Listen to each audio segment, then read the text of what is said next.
ಕರೆದಿದ್ದೀವಿ ಅನ್ನೋದಕ್ಕಿಂತ ಬಂದಿರೋದಕ್ಕಿಂತ ಹೆಚ್ಚಾಗಿ ನಾವು ಕೂಡ ಸೋಮಣ್ಣವ್ರನ್ನ ಅವ್ರೇನೋ ಮಾಡ್ತಾ ಇದ್ದಾರೆ. ಈ ರಾಷ್ಟ್ರದ ಪ್ರಧಾನಮಂತ್ರಿ ನರೇಂದ್ರ ಮೋದಿ ಅವರ ಹುಟ್ಟುಹಬ್ಬ, ಇದು ದೇಶದ ಹಬ್ಬ, ರಾಷ್ಟ್ರದ ಹಬ್ಬ. ಈ ರಾಷ್ಟ್ರದ ಭಾವೈಕ್ಯತೆಗೆ ಮತ್ತೊಂದು ಮುನ್ನಡೆಯನ್ನು ಬರೀತಕ್ಕಂಥ ಏಕೈಕ ನಾಯಕರು ಸನ್ಮಾನ್ಯ ನರೇಂದ್ರ ಮೋದಿ ಅವರು ಅನ್ನೋದನ್ನ ನಾವು ಅರ್ಥ ಮಾಡ್ಕೋಬೇಕಾಗ್ತದೆ. ಅಂತ ಒಬ್ಬ ಪುಣ್ಯ ಪುರುಷ 100 ಕಾಲ ಬಾಳ್ವೆ ಅನ್ನೋ ಮಾತನ್ನು ಹೇಳಿ ಖುಷಿಯಾಗಿ ಗಿಡಕ್ಕೆ ತಯಾರಾಗಿಲ್ಲ.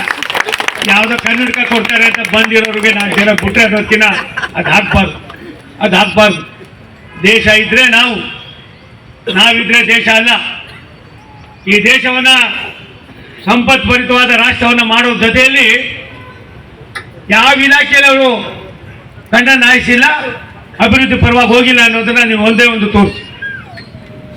ನಾನು ಪುರಸಭೆ, ನಗರಸಭೆ, ನಗರ ಪಾಲಿಕೆನೇನು ಮಹಾನಗರ ಪಾಲಿಕೆ ಆಯುಕ್ತರಿಗೆ ಹೇಳ್ತೀನಿ, ಇವರಿಗೆ ಬೆಳಿಗ್ಗೆ 6 ಗಂಟೆಗೆ ಹೋಗೋದೇ ಗೊತ್ತಿಲ್ಲ ಅಂತ ಕಾಣಿಸ್ತದೆ. ನಾನು ಹೇಳ್ದೆ ಮೊನ್ನೆ, ತಾಯಿ ನಿನಗೆ ಆರೋಗ್ಯನೂ ಸರಿ ಹೋಯ್ತದೆ, BP ಶುಗರ್ ಇದೆ, ಅದು ಹೊಂಟೋಯ್ತದೆ, ಟೆನ್ಷನ್ ಇರೋದಿಲ್ಲ. ನಾನು ಗೊತ್ತಿಲ್ಲಮ್ಮ, ನಾನು ನೋಡಿಲ್ಲ, ನನ್ನ ಹತ್ರ ಯಾರು ಬಂದು ಹೇಳಿಲ್ಲ. ನಾನು ಅದಕ್ಕೆ ಇವತ್ತಿಂದ ಹೇಳ್ತೀನಿ, ನೀನು 5 ಗಂಟೆಗೆ ಹೋಗು ಅಂತ ನಾನು ಹೇಳೋದಿಲ್ಲ. ನಿಮ್ಮ ಸಿಬ್ಬಂದಿ ಈಗ ಮಹಾನಗರ ಪಾಲಿಕೆಯ ಆಯುಕ್ತರು, ನೀನು ಯಾವುದಾದ್ರು ಜಿಲ್ಲೆಗೆ ಜಿಲ್ಲಾಧಿಕಾರಿ ಆಗ್ಬೋದು, ಮತ್ತೆ ನೀನು ನಗರ ಪಾಲಿಕೆ ಆಯುಕ್ತರಾಗಕ್ಕಾಗೋದಿಲ್ಲ. ಏನ್ರಿ ಡಾಕ್ಟ್ರೆ, ನೀವು ದೇಶವಾಗಕ್ಕಾಗ್ತದ? ಎಲ್ಲ ಒಂದು ಕಡೆ ಸುಳ್ಳನ್ನೇ ಮನೆ ಆಗೋದು ಬೇಡ. ನಾನು ವಿನಂತಿ ಮಾಡ್ತೀನಿ, ದಯಮಾಡಿ ಜನರಲ್ಲಿ ನಂಬಿಕೆ ಇದೆ ನಿಮ್ಮ ಬಗ್ಗೆ. ನನಗೆ 3-4 ಜನ ಹೇಳಿದ್ರು, ಹೆಣ್ಮಗಳು ನೀವು ಬೈದು ರೇಗಾಡಿದ್ರಿ ಸರ್, ಅದಾದ್ಮೇಲೆ ನಮ್ಮ ಬಡಾವಣೆಗೆ ಬಂದಿತ್ತು. ಯಾರು ಜನ ನಿರೀಕ್ಷೆ ಅನ್ನೋದಕ್ಕಿಂತ ಹೆಚ್ಚಾಗಿ ಅಮ್ಮ ಅವ್ರು ಕೇಳೋದು ಸಣ್ಣದು ನೀಟಾಗಿ ಅಲ್ಲೇ ಮಾಡಿಕೊಟ್ಬಿಟ್ರೆ ಅವ್ರಿಗಾಗೋ ಆನಂದ, ಪ್ರೀತಿ, ವಿಶ್ವಾಸ ನಮ್ಮ ನಡೆದಂಥ ತಂದೆ ತಾಯಿಗಳಿಗೋಸ್ಕರ ಆಗೋದು. ಆ ನಂಬಿಕೆ ಅನ್ನೋದು ಭಗವಂತ ಕೊಟ್ಟಿರ್ತಕ್ಕಂಥ ಒಂದು ಸಂದೇಶ. ಯಾಕೆ ಸೋಮಣ್ಣನ ಓಟ್ ಹಾಕ್ತಾರೆ ಜನ? ಕೆಲಸ ನನಗೇನು ಗೊತ್ತಿಲ್ಲ, ಅದು ನಾನು ಮಾಡಿದ್ದಲ್ಲ ಕೆಲಸ, ಅದು ನನ್ನ ಬೆನ್ಕಾಯ್ತು. ಎಲ್ಲ ಒಂದು ಕಡೆ ಎಂಥ ದೊಡ್ಡವ್ರಿಗೂ ಒಳ್ಳೆಯವ್ರಿಗೆ ಅನ್ಯಾಯ ಮಾಡಿದ್ರೆ ಭಗವಂತ ಸಹಿಸೋದಿಲ್ಲ ಅನ್ನೋದಕ್ಕೆ ನಾನು ಒಂದು ಉದಾಹರಣೆ. ಇಲ್ಲೇನಪ್ಪ ಜನ, ನಿನಗೆ ದಿನಕ್ಕೆ 100 ಕೋಟಿ ಕೊಟ್ಟರು ಬರ್ತಾ ಇದ್ದ? ಪಂಚೆ ಎಲ್ಲ ಐತೋ, ಪ್ಯಾಂಟ್ ಎಲ್ಲ ಐತೋ ಗೊತ್ತಿಲ್ಲ ನಿನಗೆ. ಯಾಕೆ ಈ ಮಾತು ಹೇಳ್ತೀನಿ ಅಂದರೆ, ನಾನು ಒಂದೇ ಒಂದು ನಾನು ಕೂಡ 2 ಸಾರಿ ಕಾರ್ಪೊರೇಟು, 5-6 ಬಾರಿ ಶಾಸಕ, 2 ಬಾರಿ ವಿಧಾನ ಪರಿಷತ್ ಸದಸ್ಯ,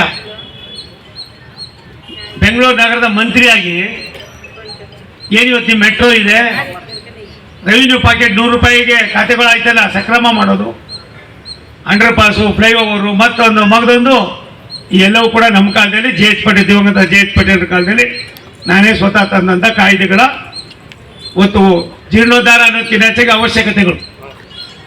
ಅದು ತುಮಕೂರಿಗೂ ಕೂಡ ಅನ್ವಯಿಸಿದೆ, ರಾಜ್ಯದ ಎಲ್ಲ ಜಿಲ್ಲೆ, ಪುರಸಭೆ, ನಗರಸಭೆ, ಮಹಾನಗರ ಪಾಲಿಕೆ ಎಲ್ಲರೂ ಕೂಡ ಅನ್ವಯಿಸು. ಅದು ಮಾಡಿದ್ದು ನಾವು ಮೊದಲಿಗೆ ಬೆಂಗಳೂರಿಗೆ ಮಾತ್ರ, ಅದೆಲ್ಲ ಕಡೆ ಆಗಿದೆ. ಅದಾದಮೇಲೆ ಸರಿಯಾದ ಮಾನದಂಡ ಇಲ್ದಿರ ಎಲ್ಲ ನಗರ ಪಾಲಿಕೆಗಳು, ಪುರಸಭೆಗಳು, ಪಟ್ಟಣ ಪಂಚಾಯತಿಗಳು ಕ್ಷೀಣಿಸ್ತಾ ಇದ್ವಿ.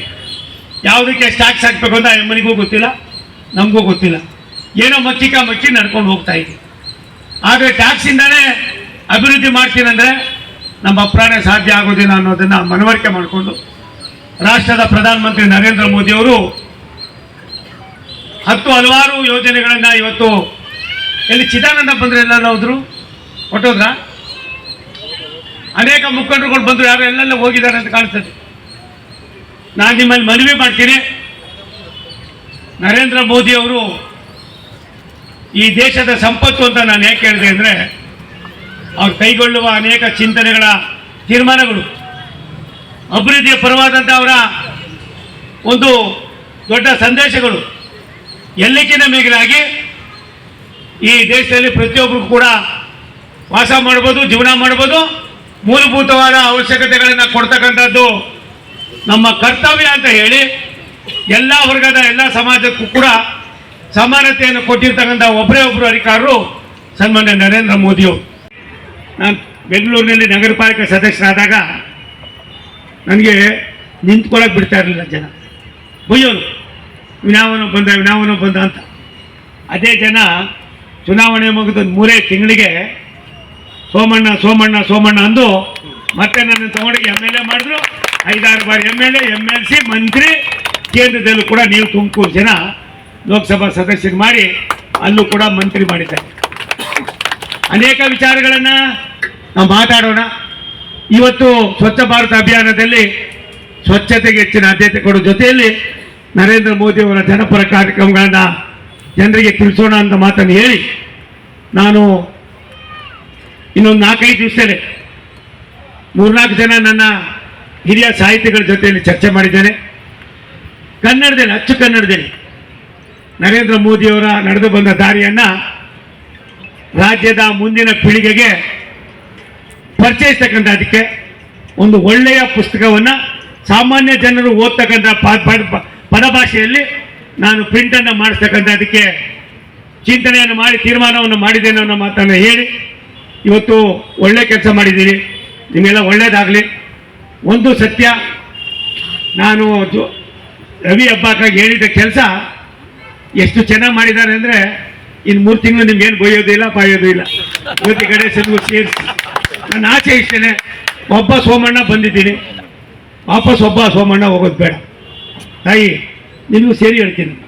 ಒಬ್ಬ ಸೋಮಣ್ಣೆ ಬಂದಿರೋದು, ಮತ್ತೆ ವಾಪಸ್ ಒಬ್ಬನೇ ಸೋಮಣ್ಣ ಹೋಗುತ್ತೆ ನಾನು ಇರೋದೇ ಇಷ್ಟಪಡೋದಿಲ್ಲ. 10 ಜನ ಸೋಮಣ್ಣ ಆಗಬೇಕು. ದಿಲೀಪ, ನಿನಗೂ ಹೇಳ್ತೀನಿ ಮಗನೇ, ನನ್ನ ಮಾತು ಕೊಡು, ನನ್ನ ಗಾಡಿ ಕುಡೀರಿ, ಎಲ್ಲ ಕುಂದ್ರೋದು ಬಿಲ್ಡೆ ಹೊಡಿಯೋದು ಬಿಟ್ಬಿಡ್ರಿ, ದೊಡ್ಡವರಾಗ್ರಿ, ಬೆಳೀರಿ. ಯಾರ್ಯಾರಲ್ಲಿ ಯಾವ್ಯಾವ ಶಕ್ತಿ ಇದೆಯೋ ಗೊತ್ತಿಲ್ಲ ನರೇಂದ್ರ. ಹಾಗಾಗಿ ನನ್ನ ಸಹೋದರಿ ನಾವ್ಯಾರು ಅಶ್ವಿನಿಯನ್ನ ಕರೆಯಕ್ಕೆ ಬರ್ತಾರೆ ಅಲ್ಲಿ ಎಸ್ ಪಿ ಸಾಹೇಬರು, ಅಶ್ವಿನ್ ಅಮ್ಮಾನಿ. ಹಂಗಾಗಿ ಯಾಕೆ ಹೇಳ್ತೀನಿ ಅಂದರೆ, ಈ ದೇಶಕ್ಕೆ, ಈ ದೇಶದ ಮುಂದಿನ ಪೀಳಿಗೆಗೆ ಒಂದು ಹೆಣ್ಣು ಸೊಸೆ ಆಗ್ತಾಳೆ, ಅತ್ತೆ ಆಗ್ತಾಳೆ, ತಾಯಿ ಆಗ್ತಾಳೆ, ಅಜ್ಜಿ ಆಗ್ತಾಳೆ. ಎಲ್ಲವನ್ನು ಮಾಡೋ ಜೊತೆಯಲ್ಲಿ ಇನ್ನೊಬ್ಬರಿಗೆ ಜೀವವನ್ನು ಕೂಡ ಕೊಡ್ತಕ್ಕಂಥ ಶಕ್ತಿಯನ್ನು ಪಡ್ಕೊಂಡಿದ್ದಾರೆ. ಇಲ್ಲಿ ಬಿಡಪ್ಪ, ಯಾರು ಬಾಳ ಬೇಜಾರು ಮಾಡ್ಕೊಂಡವ್ರೆ. ಒಂದೇ ಏನಾದ್ರು ಇರ್ಬೇಕಲ್ಲ, ಇರ್ಲಿ ಬಿಡಿ, ಮಾತಾಡೋ. ನೋಡ ಕೆ ಬಿನವ್ರು ಏನು ಮಾಡೋರು, ಬೆಳಿಗ್ಗೆ ಒಂದು ಸ್ವಲ್ಪ ಜೋರು ಮಾಡಿದ್ಮೇಲೆ ಸ್ವಲ್ಪ ಬಿಸಿ ತೋರಿಸೋರು.